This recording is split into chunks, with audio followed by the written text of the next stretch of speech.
Yo, what's up, happy people? Dodoy T on the moves. Ang pagbabalik po ni Dodoy T. So, sorry, pasensya na po mga quiz, mga guys, mga eskunyas. Hindi po tayo araw-araw po nakapag-upload po ng videos dahil sa kadahilanan po ay medyo busy po tayo sa ating trabaho bilang isang OFW dito po sa gitnang silangan, mga quiz, mga guys. Sana po nawa ay nasa mabuting kalagayan po tayong lahat, saan man po tayong sulok ng mundong ito, mga quiz, mga guys. God bless all. So, bago tayo mag-umpisa, mga quiz, bigyan ko lang po kayo ng kakaunting idea kung ano po ang pag-usapan natin ngayon, mga quiz, mga guys, no? Yung alagad po ng mga amaw. Yung alagad po ng mga amaw, ayun na naman, putak ng putak na naman.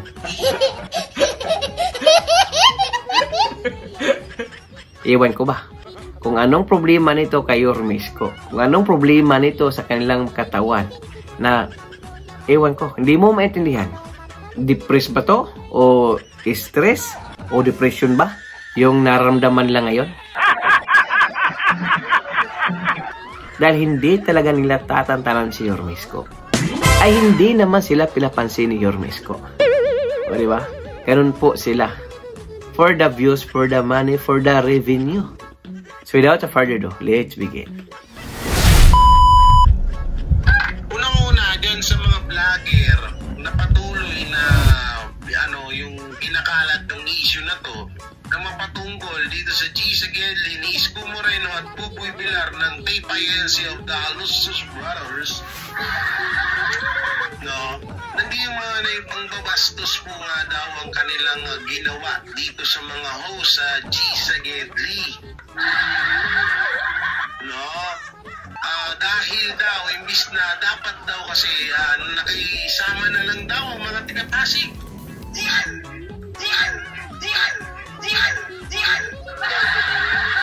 Dapat daw nakisama na lang po daw yung mga taga-Pasig.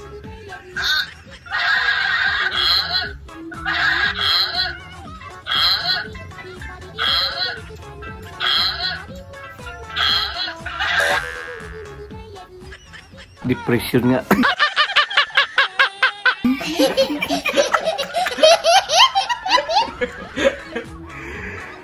That is the symptoms of depression. Pagpatuloy natin. Kasi nga, ayan na. Sa sobrang stress nila kay Yormesco, hindi gumagawa na mabuti si Yormesco. Sa sobrang stress nila, nagka-depression ng mga amaw. Mga taga-Pasig talaga gusto niyo makisama sa G. Sagedli? Bakit? Yung mga taga-Pasig ba, inimbitahan ba kayo pumunta doon? Inimbitahan ba kayo doon? Una piyesta doon, inimbitahan ba kayo na pumunta kayo doon? Pinilit ba kayo ng mga taga-Pasig na pumunta doon? Please explain, please stand up. Papa-English ako sa inyo. You are, Well, talaga hindi po niya naintindihan kung ano po trabaho ng G. Sagedli. Well, papaliwanag ko sa iyo, amaw. Sa trabaho po ng G. Sagedli, on the spot po yun. In any point of the Philippines, kung saan lang gustong pwedeng pumunta, pwede po yun. Dahil nga, on the spot po yun. Tsaka wala naman pong bawal yun kasi hindi naman po illegal yung ginagawa nila. But cause, namimigay po sila ng tulong, ayuda sa ating mga kababayang Pilipino. So ano pong inilabag ng batas nila doon? So wala po tayong nakikitang paglalabag sa batas sa G. Sagedli. Kaya huwag kang mag-arting amaw. Huwag kang umastang amaw. Huwag kang umastang napakatalino mo. Patuloy natin. Huwag ka sanang motherfucker. No? Bakit pinapunta ba kayo doon? Kayo, yung mga kalonggis na vlogger dyan, yung mga nagpapakalat ng issue to ng mga bastos. Yung, mga pasigayin nyo dyan. Well, wala naman talagang issue. But ko, sila po yung gumagawa ng issue for the views. para maninira ng tao. For the money, for the revenue. Sa totoo lang, wala naman talagang issue doon. Sila lang po ang gumagawa ng issue. Dahil nakita nyo naman, nung pumunta si Yormesco doon sa lugar nila, ay mismo ang tao na po ang pumunta. Pinuntahan po ang di sa Gidli. O pinuntahan po, gusto po na makita ang ating mahal na Yormesco Moreno. Wala naman talagang issue. Sila lang gumagawa ng issue. Bakit sinap ba nila? Inimbitahan ba nila ang G sa Gidli doon? Sila yung nagpunta doon, kusang loob nila yun. Ngayon, kung ano yung mga sinabi at mga nangyayari doon, wala ibang sisihin dito, hindi ang G sa Gidli. Sisihin niyo yung mga pasigihin niyo. Anak ng tinapang 13 pa. Nakita na yung tinapa na may 13 pa. Totoo lang hindi naman nila inimbitahan yung G sa Gidli dyan. Bulat nga sila, bigla sumulong. Sinempuan ng pang piyesta. Magaling ang taktik ah. Siya pala yung utak bulalo. Ay, nako, grabe talaga yung inggit sa katawan itong mga tao na itong mga amaw na ito, no? Grabe talaga yung inggit nila sa katawan ay talagang andyan na yan eh. Parang mula nung kahit hindi pa pinanganak itong mga taong to, grabe na yung inggit sa katawan nila. Dahil sobrang katangahan nila, dinadala nila hanggang sa paglaki. Hanggang sa naging amaw. Ilan din ang teknik ng G sa Gidli. Fiesta. Ano kung masabing maraming tao?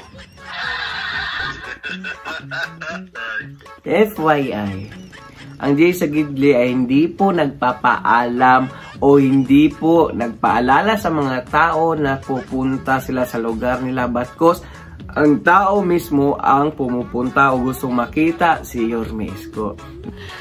Sana all. Hindi po gaya sa mga DVD, sa mga Ocean Wally, na pagpupunta sa barangay ay nananawagan. Sa atin lang to. Oh, di ba?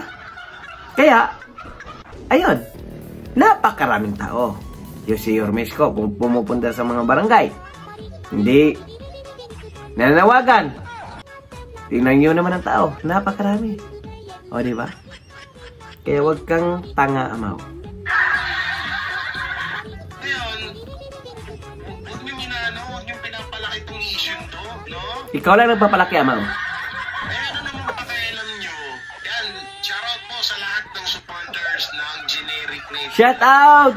Ang mga amaw! Night Bulaga. Shoutout po sa inyong lahat. Napakatulungis nyo talaga. Sa mga pasigil nyo yung sinisig. Dumabas ng katotohanan ang kamawan. Hindi daw niya si Idol si Yormesco. Pero sino ang nagpaumpisa sa salitang tlonggis? O ba't niya ginagaya? Idol pala niya. Aminin! Huwag maging amaw! Nila nung bossing mo nandiyan sila iskot. Bubuhay bila. Hindi naman kayo inimbita dyan Inimbita ba kayo? Hindi naman kayo inimbita.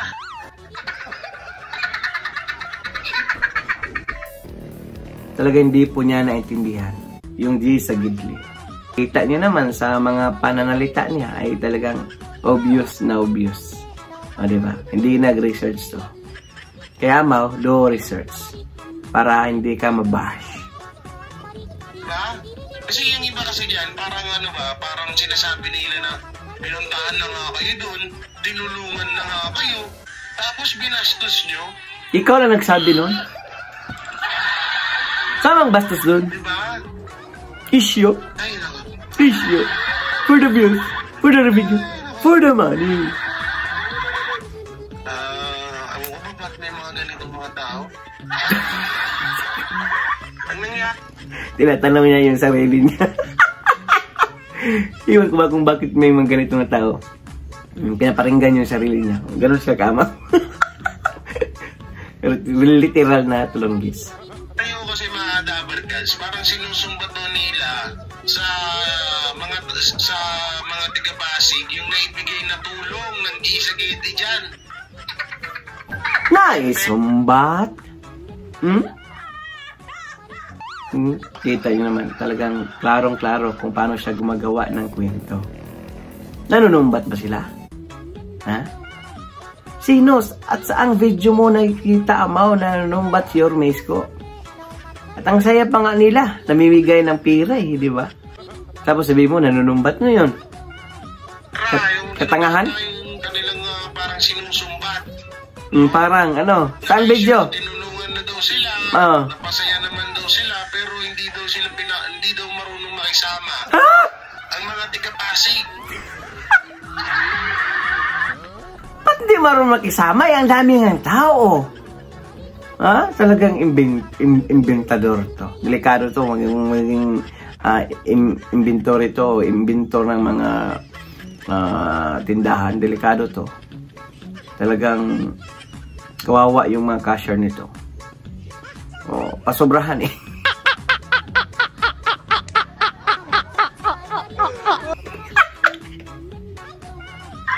man lang daw nirespeto sila Isko at Buboy. Bakit? Si Isko at Buboy, may respeto ba sa mga TVJ? Tanungin ko nga kayo? Ano daw? Di yata nito naalala nung bago nag-umpisa si Yorme sa 8 Bulaga. Anong sabi niya? Nagpasalamat pa nga si Yormes ko sa TVG, di ba? Tapos sabihin mo walang respeto. Kayo walang respeto kay Yormes ko. Bakit? Mababastos ba yung sinisigaw nila Bossing Big Soto? Mababastos yun para sa inyo? Napakababaw naman ninyo. Buti sana kung pinagmumura dyan sila Isko, or pinalayas, doon kayo mag-react na bastos.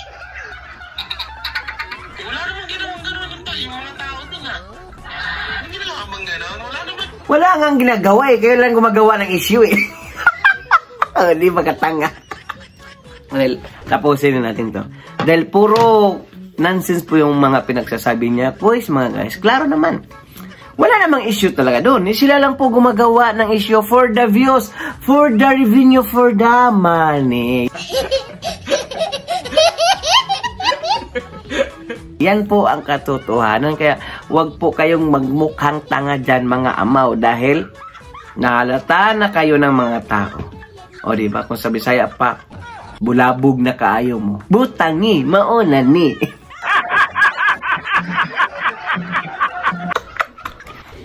Klaro naman pong walang issue yon.